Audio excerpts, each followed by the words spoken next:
જો 3-4 મિનિટનો સમય હોય તો ક્યાંય પણ જતાં પહેલાં આ વાંચી અને તેનો અમલ પોતાની જિંદગીમાં કરજો.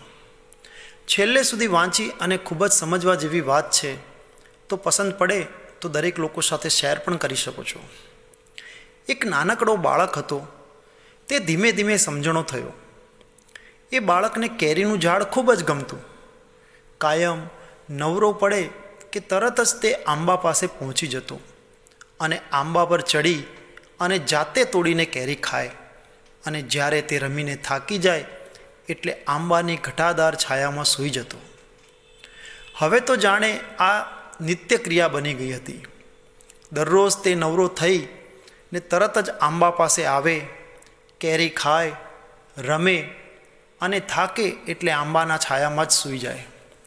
ધીમે ધીમે તે વધુ સમજણો થયો અને મોટો થતો ગયો. એક સમય એવો આવ્યો કે તેણે આંબા પાસે આવવાનું ઓછું કરી નાખ્યું. અને કહેવાય છે કે જિંદગીના દરેક પડાવ આવતા હોય છે. એવી જ રીતે થોડા સમય પછી તો તે સાવ આંબા પાસે જતો જ નહીં. અહીં આંબો પણ એકલો પડી ગયો અને બાળકને યાદ કરીને રડ્યા કરે. આવું ઘણા સમય સુધી ચાલ્યું. એક દિવસ અચાનક આંબાએ બાળકને પોતાના તરફ આવતો જોયો એટલે તો અંદર ખુશ થઈ ગયો અને યાદ કરવા લાગ્યો કે કેવા અમે સાથે રમતા અને આજે પણ હવે ફરી પાછું રમીશું. બાળક નજીક આવ્યો એટલે તરત જ આંબાએ કહ્યું કે ક્યાં ચાલ્યો ગયો હતો?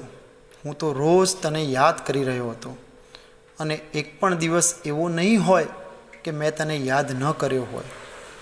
ચાલ ફરી પાછા હવે આપણે બંને સાથે રમીએ. પરંતુ બાળક તો હવે મોટો થઈ ગયો હતો એટલે તરત જ તેણે આંબાને જવાબ આપતા કહ્યું કે હવે તો મારી રમવાની ઉંમર નથી, મારે ભણવાનું બાકી છે. પરંતુ મારી પાસે ફી ભરવાના પૈસા નથી એટલે હું ટેન્શનમાં છું, માટે તમારી પાસે આવ્યો છું. આંબાએ તરત જ કહ્યું કે તું મારી કેરી લઈ જા અને બધી કેરી બજારમાં જઈ અને વેચી નાખ. આથી તને ખૂબ જ પૈસા મળશે, જેમાંથી તું તારી ફી પણ ભરી શકીશ.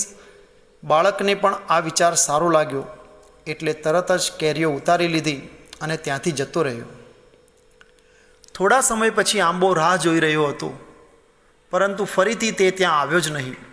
અને દરરોજની જેમ આંબો તેની પહેલાંની જેમ જ રાહ જોતો, પરંતુ તે બાળક દેખાયો નહીં. એક દિવસ અચાનક તે આવ્યો અને આંબાને કહ્યું કે હવે મારા લગ્ન થઈ ગયા છે અને મને નોકરી પણ મળી ગઈ છે, જેનાથી મારું ઘર પણ સરસ ચાલે છે.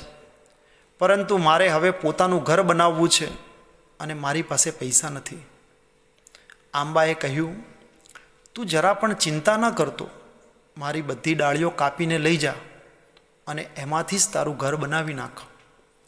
બાળક કે જે હવે બાળક ન રહ્યો હતો તેણે બધી ડાળીઓ કાપી અને ત્યાંથી જતો રહ્યો. બધી ડાળીઓ કાપી નાખે એટલે આંબો હવે ઠૂંઠો થઈ ગયો હતો. કોઈ તેની સામે જોતું પણ ન હતું અને હવે તો આંબાએ પોતે પણ પેલો બાળક પોતાની પાસે આવશે તેવી આશા જ મૂકી દીધી હતી.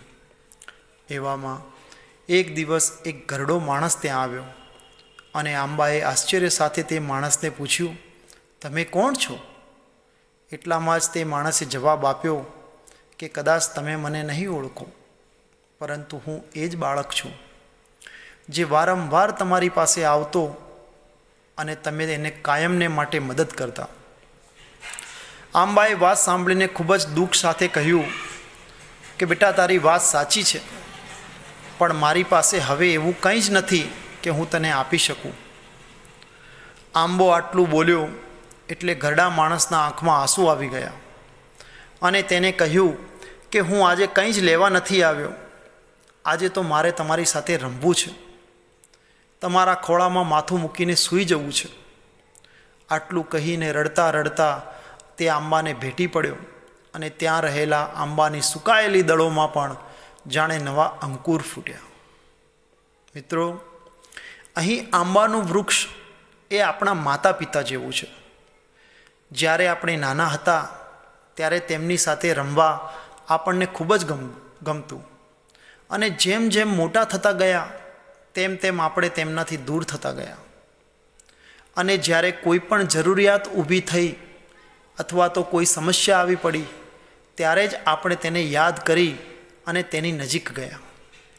પરંતુ હકીકતની વાત એ છે કે એ તો કાયમને માટે ઠૂંઠા વૃક્ષની જેમ જ આપણી માટે રાહ જોઈ રહ્યા હતા કે ક્યારે મારો દીકરો આવે અને મને ભેટી પડે. નમસ્કાર મિત્રો, જો તમને આ સ્ટોરી પસંદ આવી હોય તો દરેક લોકો સાથે શેર કરજો અને તમારા માતા પિતા તેમજ દાદા દાદીને જઈને એક જાદુની ઝપ્પી આપી દેજો, જેથી એમને પણ ઘડપણમાં ફરીથી નવી કંપણ ફૂટે. આભાર આપ સૌ મિત્રોનો. જય શ્રી કૃષ્ણ.